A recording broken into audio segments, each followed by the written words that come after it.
Amém. Ainda de pé, como você está, abra sua Bíblia comigo. Amém. Segundo Crônicas, capítulo de número 20. Segundo Crônicas, capítulo de número 20. Maravilha.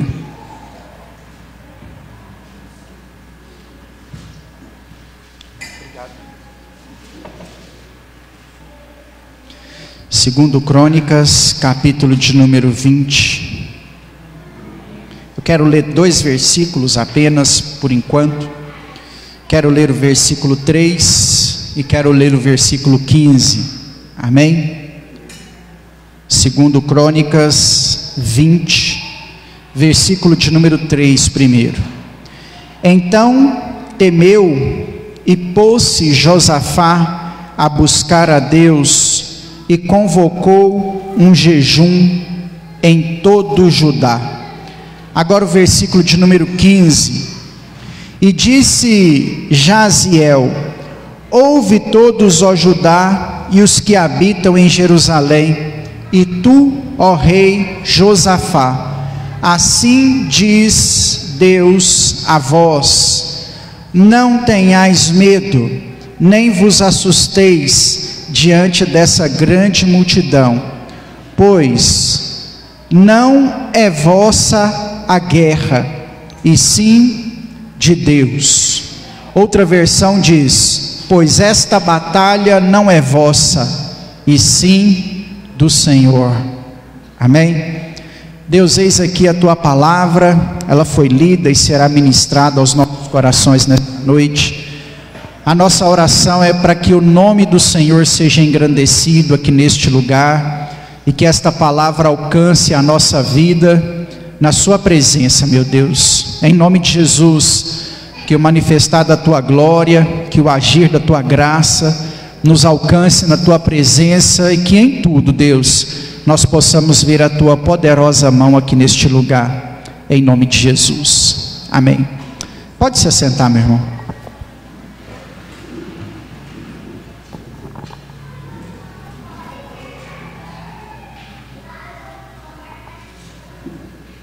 Aleluia.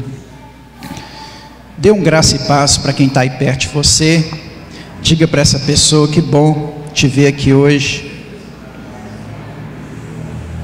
Aleluia. Amém.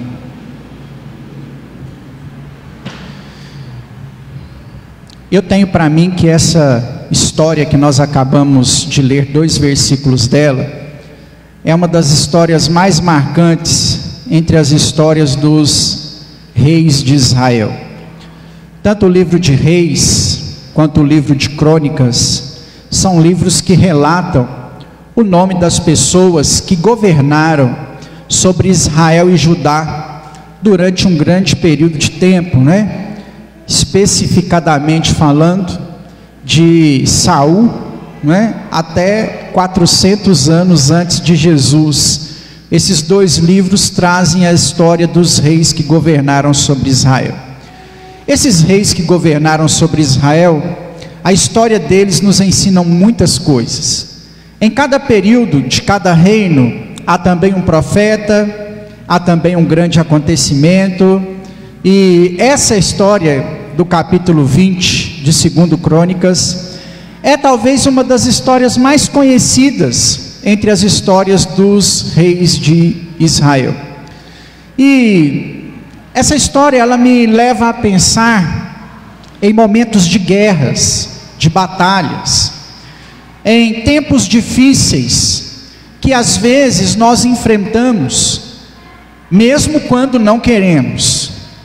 Se colocamos os nossos pés no chão e entendemos que a vida cristã não é uma vida apenas de respostas positivas, se colocamos os nossos pés no chão e entendemos que servir a Deus nem sempre fará com que tudo seja favorável, aprenderemos com os pés no chão que dificuldades nos sobrevêm, tempestades nos alcançam, Nós não gostaríamos de passar pelos dias maus, ou enfrentar o vale da sombra da morte, ou passarmos por tempestades, por adversidades, talvez por verdadeiros terremotos que se levantam contra a nossa vida.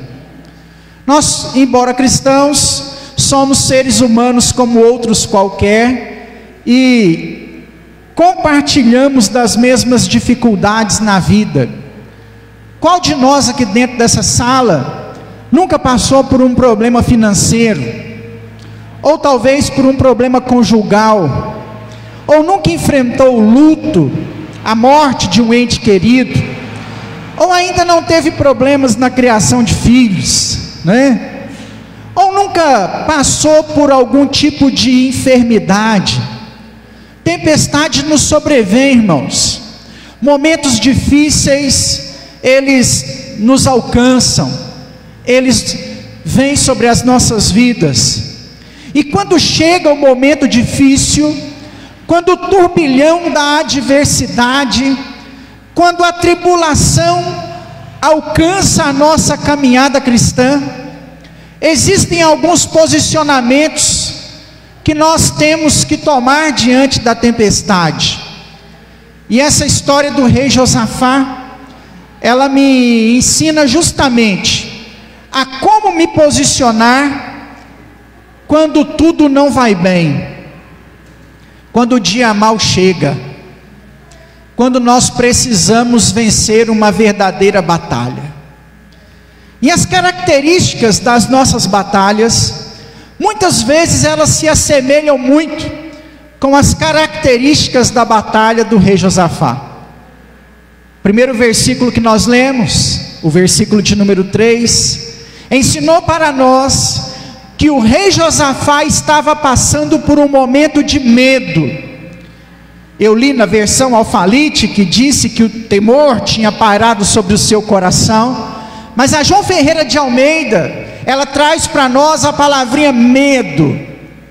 Josafá teve medo. Por que Josafá teve medo?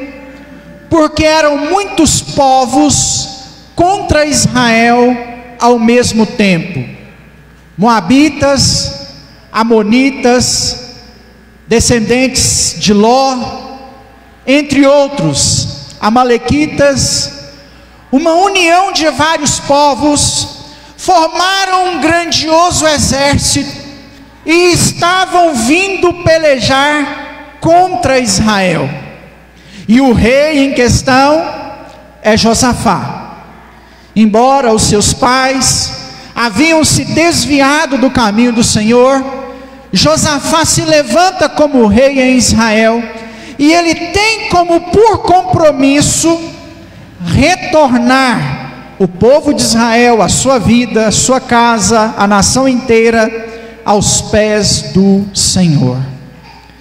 Muitas vezes a nossa batalha ela é semelhante à batalha do rei Josafá.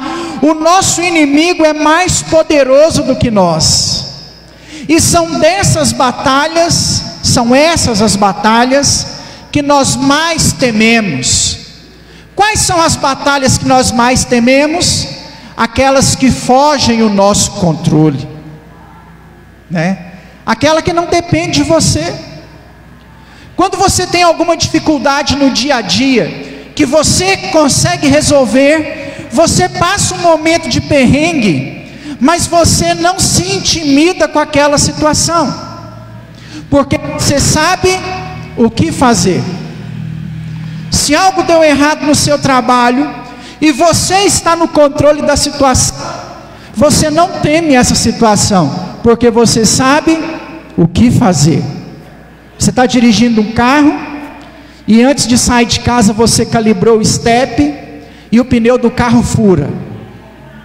Aí aquilo é um momento difícil, vai te atrasar talvez para o seu compromisso, mas aquilo não te desespera, porque você sabe o que fazer. No porta-mala tem um step, ele está calibrado. O seu carro, por obrigatoriedade de lei, tem macaco, triângulo, chave de roda. Você vai abrir o porta-mala e ir embora com alguma dificuldade, vai substituir o pneu furado e vai prosseguir na sua viagem. Você não desesperou diante dessa tempestade porque você tinha o controle. Você estava no controle. Então essa situação você não teme. Você não teme o pneu furar sabendo que o estepe está lá dentro do porta-malas. Você está lá na sua casa cozinhando arroz, e aí por um motivo de distração aquele arroz queimou. Talvez seja a sua tempestade, a sua dificuldade, mas você está no controle.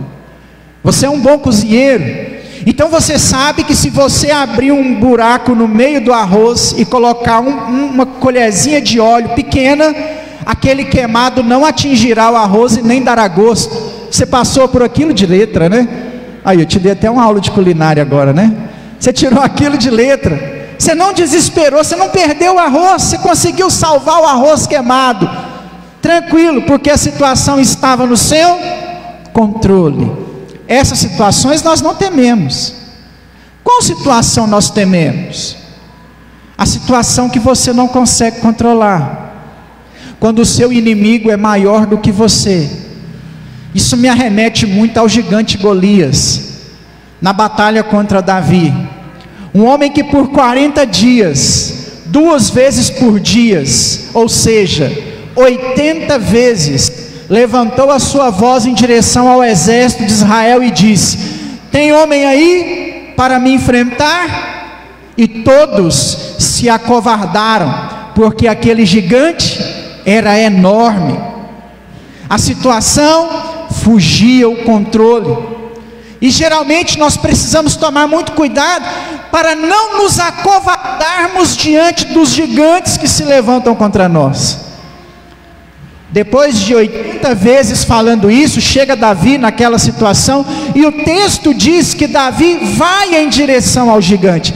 Enquanto todos fugiam daquele gigante, Davi vai até ele, sem armadura, apenas com uma funda e 5 pedras, e ele vai em direção àquele gigante, como se ele estivesse dizendo: já chega de blasfêmia contra o Deus de Israel, porque não sou eu que vou lá, é o Senhor quem vai.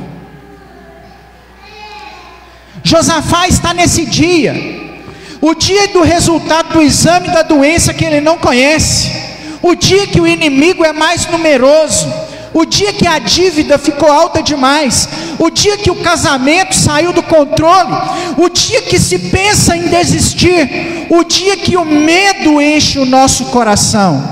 Você já passou por esse dia? Talvez hoje você entrou aqui nesse dia, o dia do coração cheio de medo, sem saber que decisão tomar amanhã, na hora que você retornar ao trabalho, ou na hora que você for levar ao médico, aquele resultado de exame. As situações que nos geram medo. E a primeira dica que essa história me dá, é que diante do medo, Josafá pôs-se a buscar a Deus. A primeira dica dessa história para nós aqui nessa noite, é que quando o medo chega, quando a situação sai do controle, quando eu não tenho mais as rédeas de como trazer uma solução para o problema, eu preciso buscar a Deus.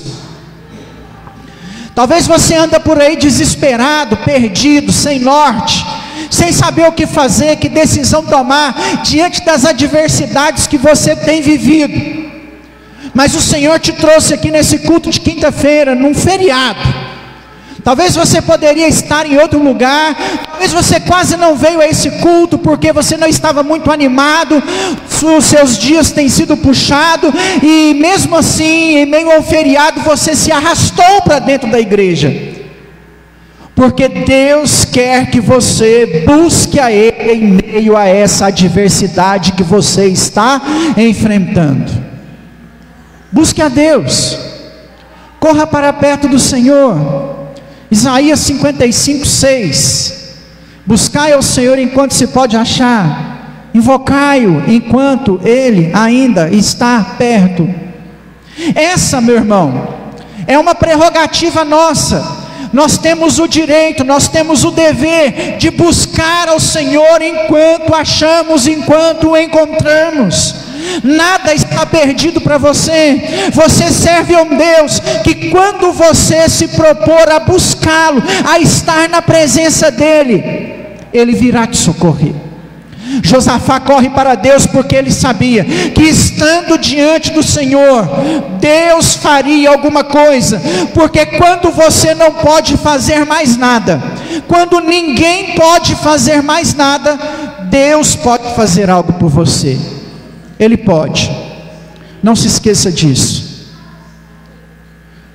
Nós vivemos num tempo onde Deus tem sido tirado de cena, aonde muitas pessoas estão ensinando que agora você confia nas suas próprias forças, no seu empreendedorismo, na sua capacidade de administrar, na sua capacidade de resolver as coisas, quando na verdade, meu irmão, nós somos incapazes, nós somos nada. O que nós precisamos, a bem da verdade, é reconhecer a nossa fraqueza diante daquele que tem todo o poder e está disposto a nos ajudar. É para Ele que nós temos que ir, é a Ele que nós temos que recorrer, é a Ele que nós precisamos buscar. Eu diria a você, se você está passando, ou quando você passar por um momento de adversidade, pelo momento onde o seu inimigo é maior, por aquela situação que causa medo no seu coração, e você for buscar ao Senhor, utilize da melhor arma que você tem no mundo espiritual. Nós não somos bons em tudo. Alguns irmãos conseguem ser bons em tudo, mas nós não somos muito bons em tudo. Alguns tendenciam mais a louvar a Deus, outros tendenciam mais à oração, outros tendenciam mais ao culto, à necessidade de estar na igreja, outros tendenciam ao jejum. Entenda, meu irmão, que cada um de nós temos uma ferramenta, sabemos e temos habilidade em uma arma, dessa armadura que nos foi dada pelo Espírito Santo, em Efésios 6, a partir do 10. Nessa batalha espiritual que você se encontra, na armadura que o Espírito Santo te deu, qual você usa com mais habilidade? Qual é a sua principal ferramenta quando você precisa buscar ao Senhor? Pastor, nunca pensei nisso. Hoje é o dia. Talvez é isso que está faltando. Talvez está faltando saber qual arma você precisa sacar em meio a essa guerra espiritual que você entrou nela. Qual a sua arma? Qual a sua arma?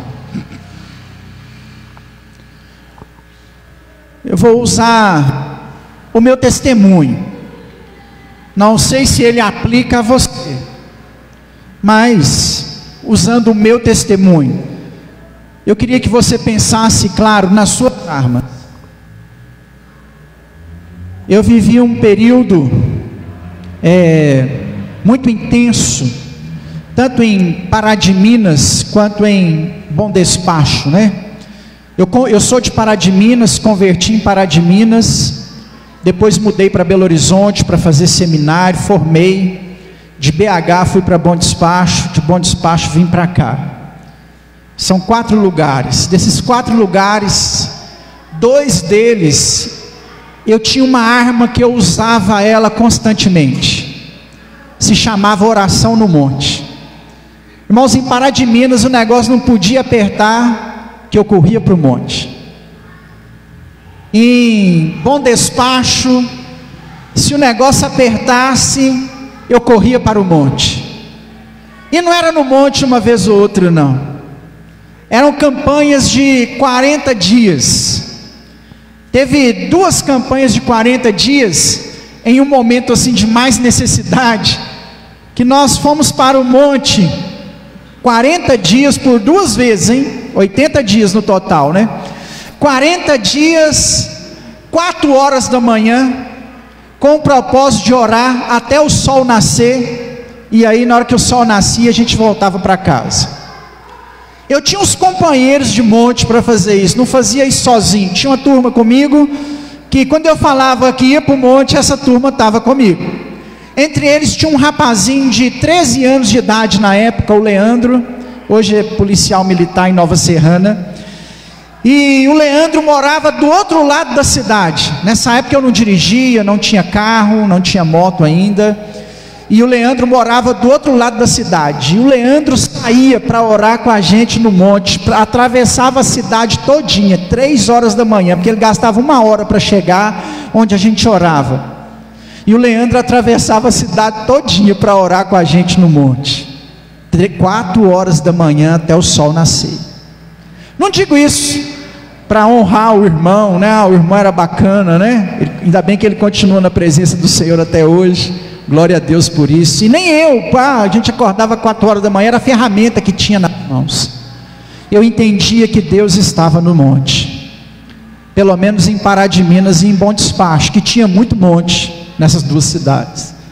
Morei em Belo Horizonte. Belo Horizonte daquele tamanho tinha um monte só, chama Monte dos Palmares, né? Lá no bairro Palmares, os irmãos vão lá orar o dia inteiro, tem gente no monte lá orando, é uma benção inclusive, mas não dava para ir constante como eu ia em Pará de Minas.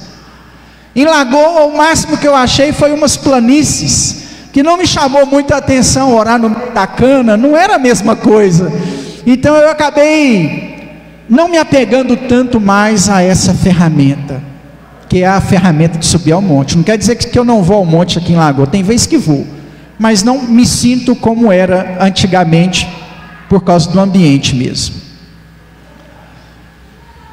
Outra ferramenta que eu gosto muito é a ferramenta utilizada por Josafá. Qual a ferramenta utilizada por Josafá no versículo 3? A ferramenta do jejum. Ele apregoa um jejum em toda Judá. O texto em Reis, que eu li o texto em Crônicas, mas o texto em Reis vai dizer que os animais foram colocados para jejuar. O rei conclamou um grande jejum em todo Israel. Ele buscou ao Senhor com a ferramenta que ele tinha de maior habilidade nas mãos, e não era uma espada, não era um escudo, não era um arco e flecha, não era uma catapulta, era um jejum. Se você está no momento que você precisa buscar o Senhor, qual ferramenta você usa com mais habilidade? Talvez você tenha facilidade de orar, de dobrar os seus joelhos, de colocar sua boca no pó e chamar pelo Senhor. Então Deus manda te dizer que a hora de orar é agora. Não espere amanhã, não espere a madrugada que vem, não espere o próximo amanhecer, não espere a campanha de oração do Projeto Dorcas, não espere o pastor conclamar a igreja a orar. O seu momento está difícil, comece a orar agora. Faça um jejum agora. Talvez você não tenha forças para orar, mas consegue jejuar. O que eu quero dizer para você aqui nessa noite, que em momentos de batalha, em momentos de adversidade, no buscar ao Senhor, nós temos que sacar uma arma, que temos facilidade em utilizá-la. Hoje eu tenho muita facilidade com leitura bíblica, por exemplo. Estou com alguma dificuldade, eu vou correr no texto, eu vou recorrer à história, eu vou orar, eu vou jejuar. Mas talvez a minha principal ferramenta hoje seja a palavra. Talvez a sua também seja. Talvez você não está conseguindo muitas palavras para orar durante meia hora, 40 minutos, 1 hora inteira. Abra os salmos, comece a ler os salmos. Separe um tempo de jejum, comece com pouco, mas inicie. Talvez você vai começar com 2 horas. Ó Deus, eu acordo 8 horas da manhã, um exemplo. Talvez você não acorde tão tarde. Vou jejuar até as 10. Semana que vem você jejua até meio-dia. Talvez na outra semana você vai estar jejuando até 4 horas da tarde. Mas se apegue à ferramenta para buscar Deus, porque nós não buscamos a Deus sem uma ferramenta. Logo após Josafá proclamar buscar ao Senhor, ele proclama também a arma que ele iria usar para aquilo, e a arma era o jejum. Sabe por que muitas vezes nós não conseguimos nos levantar? Porque sabemos que precisamos buscar a Deus, nos colocamos na posição de buscar a Deus, mas não usamos ferramenta nenhuma. Aí aquele fogo se extingue, aquele ânimo se esvairece, e quando nós percebemos, a frieza espiritual tomou conta do nosso coração, e nós não saímos do mesmo lugar. Faça um propósito de oração, ou de jejum, ou de madrugada, ou de leitura bíblica, ou de campanha aqui na igreja que está aqui. Nós não somos apegados a números, mas eu particularmente entendo que tudo que você faz, falando que é para Deus, não é em vão. Se você falar assim, não vou cortar meu cabelo mais, é para Deus, alguém pode rir de você, mas eu tenho certeza, não será em vão, Deus vai receber. Se isso é pesado para você, Ele vai receber. Se você falar para Deus, Deus, eu vou estar aqui, vou fazer uma campanha, 7 quinta-feira, por esse momento difícil que eu estou vivendo, Deus vai receber o seu sacrifício, porque nada que nós fazemos para Deus é em vão. Tudo que nós fazemos para Deus tem um valor. Tem um valor. Talvez os nossos contemporâneos deram para a campanha um título que não deveria ser dado, porque estamos numa igreja que talvez, se você falar que vai fazer uma campanha, todo mundo já pensa que o pastor quer arrancar dinheiro, ou que vai fazer loucuras. E aí o que nós fizemos? Ao invés de consertar o erro, não fazemos mais campanhas. Está errado, irmão. Faz campanha lá na sua casa de madrugada. Eu vou fazer uma campanha de 7 dias, 3 horas da manhã, orando ao Senhor. Faça campanha. Não faça campanhas loucas, né? Absurdas, humanas, que existem aí fora. Mas não deixe de usar no seu buscar a Deus a arma que você tem habilidade com ela no mundo espiritual. Josafá são 2 armas, é o jejum e a oração, as 2 que nós mais conhecemos, talvez as 2 que nós mais utilizamos. Quando nós conseguimos juntar jejum e oração, não tem inferno que resista ao poder de Deus na sua vida. Você não pegou não, você não entendeu, eu vou citar de novo. Quando você consegue juntar jejum e oração, não tem inferno que resista o poder de Deus na sua vida. Não tem, irmãos. Não tem batalha que não é vencida no jejum e na oração. Não tem casamento que não seja restaurado através do jejum e da oração. Não há filho que não seja consertado através do jejum e da oração. Não há vida financeira que não seja solucionada através do jejum e da oração. Não há vida espiritual que não seja restaurada através do jejum e da oração.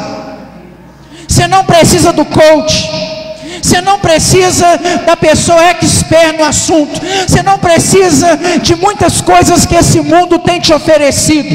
Você precisa de jejum e oração. Resolve. Resolve sim. Porque o dia que eu parar de acreditar nas coisas concernentes à fé, significa que a carne está reinando sobre a minha vida. E se a carne está reinando, eu não sirvo para o céu. Seu problema não é resolvido com a academia, ou empréstimo bancário, ou no agiota que te cobra 10% de juros ao mês. Seu problema não é resolvido com estimulantes. Seu problema não é resolvido com terapeuta familiar. Eu sei de algo que pode resolver o seu problema, porque a Bíblia me ensina isso. 6.000 anos de história bíblica. Sempre que alguém jejuou e orou, Deus fez. Por que agora seria diferente? O Josafá juntou jejum e oração, vai dar certo, irmão. Ele faz uma oração e fala para Deus como que Deus não soubesse. Senhor, leia o texto em casa, por favor. 2 Crônicas 20. Senhor, o Senhor não está vendo que os seus inimigos se ajuntaram? Lembra do salmo que eu li na abertura do culto, 83? O Senhor não está vendo que os amonitas juntou com os amalequitas, com os descendentes de Ló, com os caldeus, e vieram nos atacar, e eles são muito numerosos, e nós não somos nada. O que o Senhor vai fazer nessa situação? Josafá conversa com Deus como que Deus não soubesse o que estava acontecendo. Tem uma mentira do diabo que tem sido colocada nos nossos corações, que nós precisamos tirar ela. Não se comporte espiritualmente como que se Deus já soubesse o que você está passando. Eu já vi muito crente pensando assim: não vou orar não, Deus está me vendo. Eu não preciso orar 1 hora dentro do quarto não, porque Deus já sabe. Você já viu aquele irmão que pensa assim, vai orar antes da comida? Ele fala assim: Pai, pão, amém, né? Ou outro irmão que fala assim: Senhor, o Senhor sabe, vamos comer agora. Nós estamos, irmãos, nesse ritmo aí. Isso parece piada, mas quantas vezes você dobrou os seus joelhos e só falou com Deus assim: Senhor, o Senhor sabe, e levantou e foi dormir? Quando nós deixamos de ter oração em prática, o nosso coração esfria. É por isso que existe a oração, senão nós não precisaríamos dela. Deus não teria deixado para nós a prática de orar. E orar, irmãos, é fundamental. Existe alguém na terra que era isento de orar. Tem alguém na história bíblica que não precisaria orar. Jesus não precisaria orar.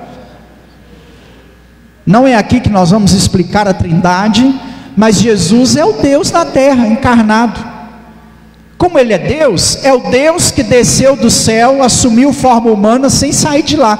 Como que isso é possível, pastor? Ele é Deus, para Ele é possível. Jesus é Deus. Ele disse assim: eu e o Pai somos um.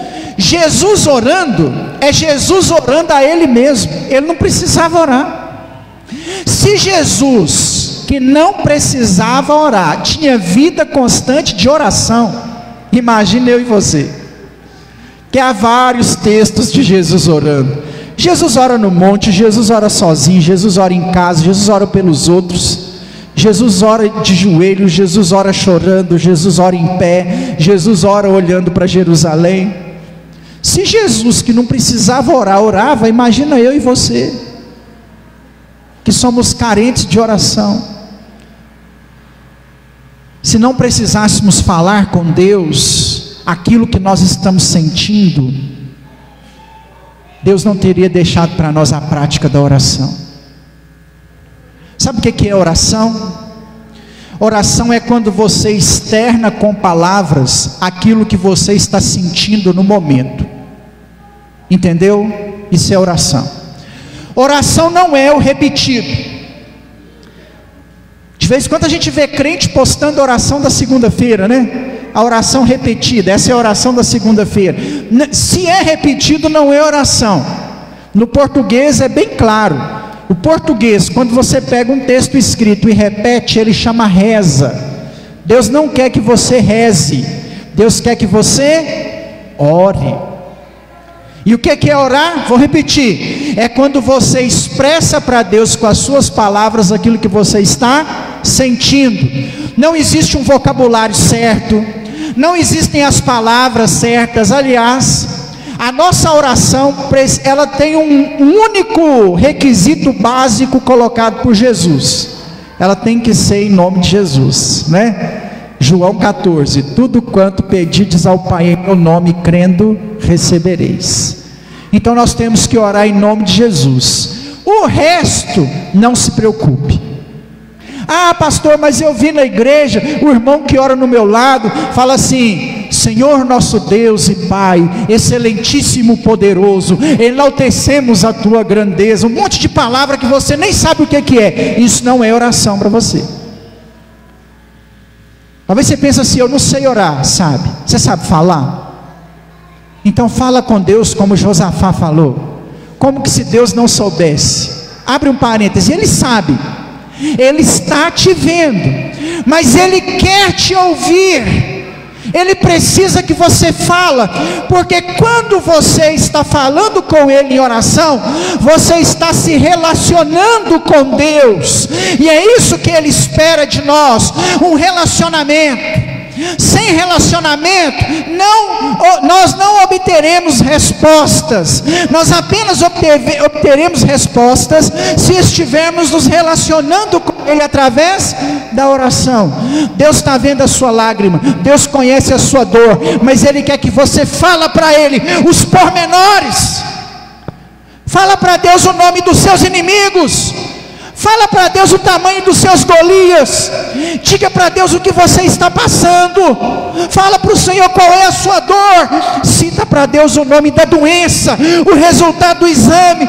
Leva o exame na hora que você for orar e fala para Deus: Deus, está aqui, ó. Deu essa palavra difícil aqui que eu não sei nem falar.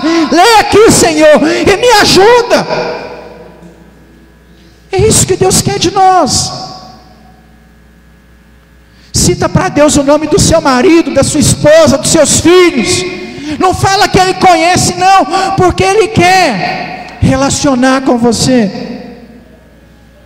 Oração não é monólogo, oração é diálogo. Oração não é algo que você fala sozinho. Tem alguém te escutando, e esse alguém que está te escutando vai trazer resposta para você.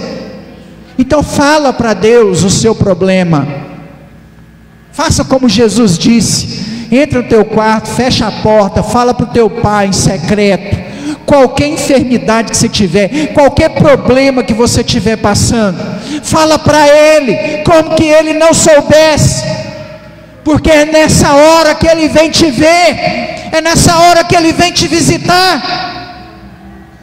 Na hora que Josafá termina a oração, aí é o versículo 15 que nós lemos aqui, Deus aparece para ele e fala assim: não tenha medo, porque quando você se propõe a buscar a Deus, Ele vai falar com você. Não temas.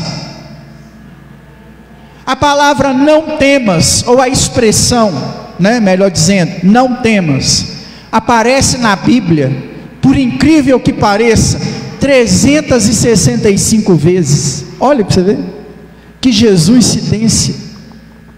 Todos os dias do ano que você acordar com medo, a Bíblia tem para você não temas. Deus fala para Josafá: não temas, porque essa batalha não é sua, ela é minha. Quando nós nos propomos a buscar a Deus, Ele assume as nossas batalhas. Você entendeu na profundidade dessa frase, ou da resposta a Josafá? Se você buscar, Ele não vai te ajudar, Ele vai por você. É diferente. É diferente.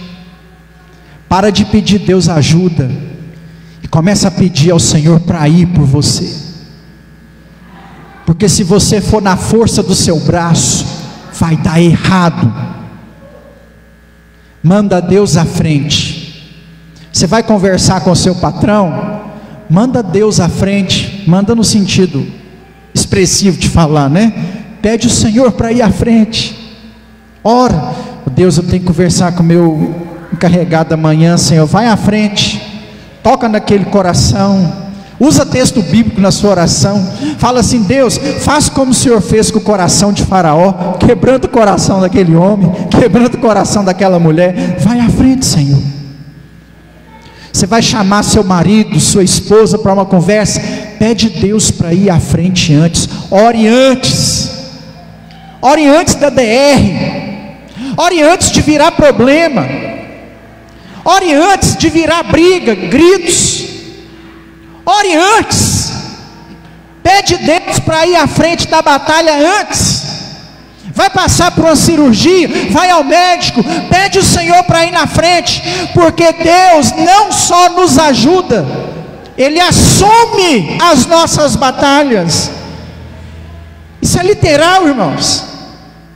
Você já leu 2 Crônicas, capítulo 20, ou 1 Reis? Você conhece a história de Josafá? Você sabe a maravilha que aconteceu naquele dia? Deus vira para eles e fala assim: junta o exército, não olha para a quantidade de inimigo, desce para o campo de batalha, e eu vou à frente dessa peleja, e pelejarei por vós. Sabe o que Josafá faz? Junta o exército, ora, jejua. A palavra que mais aparece no capítulo 20, eu li o capítulo 3 vezes antes de vir para cá. A palavra que mais aparece no capítulo 20, sabe qual que é? Louvor. Olha que maravilha. Na hora que Deus falou que ia pelejar por eles, a preocupação de Josafá é louvar, é ser grato a Deus por aquilo que Deus já estava fazendo. O inimigo ainda não tinha sido vencido, e o louvor estava na boca dos israelitas. Talvez você já orou, talvez você está jejuando, talvez você já colocou o seu problema diante do Senhor. Agora, desde já, mesmo antes da vitória vir, já adore ao Senhor. Os levitas foram à frente do exército cantando e dizendo: bendito seja o Senhor, porque a sua benignidade dura para sempre. É o finalzinho do capítulo. Os levitas vão à frente, marchando em direção ao campo de batalha, aonde o inimigo era mais numeroso, apenas com a palavra de Deus na boca do profeta, cantando e dizendo: bendito seja o Senhor, porque a sua benignidade dura para sempre. 2 Crônicas 20:20 diz: crede no Senhor vosso Deus e estareis seguros, crede nos seus profetas e prosperareis. 2 Crônicas 20:20, está dentro do texto. Eles vão caminhando em direção ao campo de batalha, eles vão seguindo rumo ao exército inimigo, crendo no Senhor, crendo na profecia, cantavam a Deus, mesmo antes da vitória chegar. Para de reclamar dos seus gigantes, para de murmurar. Sabe por que muitas vezes o milagre não vem? Por causa do pessimismo. Em qualquer situação que estivermos, sempre terá alguém pessimista. Na sua casa vai ter alguém pessimista, e talvez o pessimista vai ser seu marido, vai ser sua esposa. Nossa, ela vai para a igreja de novo, nossa vida aqui tudo dando errado, e você ainda está acreditando? Para de orar, para de buscar. Sempre terá pessimistas. Talvez o pessimista vai estar na igreja tem pessimista. Não, vai dar certo, não dê ouvidos aos pessimistas. Não tem jeito de você sair fora, né? Não tem jeito de você sair fora. Se achar que você vai sair de um lugar e vai para o outro, porque tem pessimista, na hora que você chegar no outro, lá também terá pessimistas, porque o inimigo levanta pessimista em tudo quanto é lugar. Não dê ouvidos aos pessimistas, adore a Deus, creia na palavra de Deus para a sua vida, para o seu coração, para a sua família, e siga cantando mesmo enquanto a vitória não vem. Diga: bendito é o Senhor, porque a sua benignidade dura para sempre. Sabe o que aconteceu? Os exércitos inimigos que tinham se ajuntado chegaram numa determinada cidade antes de se encontrar com Israel. Leia o texto em casa que você vai ver. E aí eles viram a necessidade, aquela cidade não quis se ajuntar a eles, então eles resolveram destruir aquela cidade. Fugiu o nome aqui agora, mas estava no caminho para a guerra.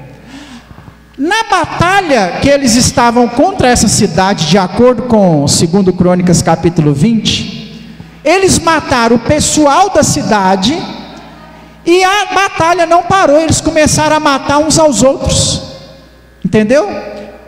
Houve uma confusão e eles começaram a achar que o exército inimigo não tinha acabado e começaram a matar gente do próprio exército. O exército, vendo que ele estava matando gente do próprio exército, começou a vingar. No final das contas, morreu todo mundo, antes de Israel chegar. O texto de Reis diz que o exército inimigo desbarateou.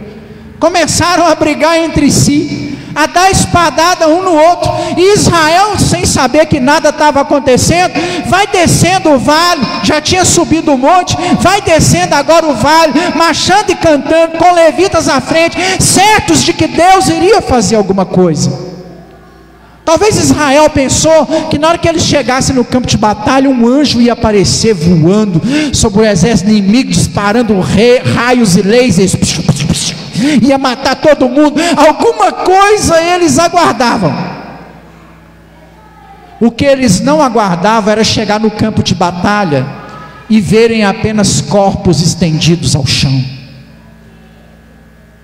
Na hora que eles vão chegando e vai se deparando com aquela situação, começaram a não entender o que estava acontecendo, e todo o exército inimigo, que era mais numeroso, estava morto, caído ao chão. Era comum naquela época, o soldado que ia para a guerra levava uma certa quantidade de coisas preciosas, para que quem vencesse a guerra pegasse. Isso era um acordo de guerra que tinha naquela época. Era tanta gente morta naquele dia, que para Israel, pode ler Crônicas lá na sua casa para você ver, para Israel pegar os despojos do exército morto no campo de batalha, eles demoraram 3 dias. 3 dias indo e voltando, buscando ouro, buscando pedra preciosa, buscando arma, que esse pessoal, não é porque eles estavam carregando muito, não é porque era tanta gente que o volume do despojos foi muito grande, demorou 3 dias, é o único relato de guerra, que se demora 3 dias para buscar todos os despojos, e Israel inclusive enriqueceu naquele período, por causa daquela vitória. Deus fez além do que Josafá pediu, porque quando nós nos propomos a buscar ao Senhor, Ele faz mais do que nós precisamos, Ele vai além, irmãos. Nosso Deus é grandioso demais. Me faz lembrar das palavras do apóstolo Paulo: aquilo que olho não viu, ouvido não ouviu, nem desceu ao coração do homem, é o que Deus tem preparado para aqueles que o amam. Deus tem para você além do que você tem pedido, além do que você precisa. O que nós temos que fazer é propor em buscar a Ele, estar na presença dEle, porque o nosso Deus faz milagres, Ele vai à frente por nós, Ele derruba o inimigo por nós, Ele guerreia por você, Ele vai à frente dessa batalha. Quando você menos esperar, a vitória chegou, a vitória te alcançou, a bênção de Deus foi sobre a sua vida. Não sei qual momento difícil, não sei qual momento terrível você está passando, mas de uma coisa eu sei: se você se propor em buscar o seu Deus, Ele tem bênçãos e vitórias para você. Ele tem. Ele tem mais do que você está pedindo, Ele tem mais do que você está pensando, Ele tem mais do que você está imaginando. Ele vai à frente da sua batalha. Entregue sua batalha para Deus nessa noite, entregue sua causa para Deus nessa noite. O Senhor não te trouxe aqui em vão. Coloque o seu problema diante do altar do Senhor e creia que Ele pode fazer por você, em nome de Jesus. Em nome de Jesus. Você pode aplaudir ao Senhor? Aleluia.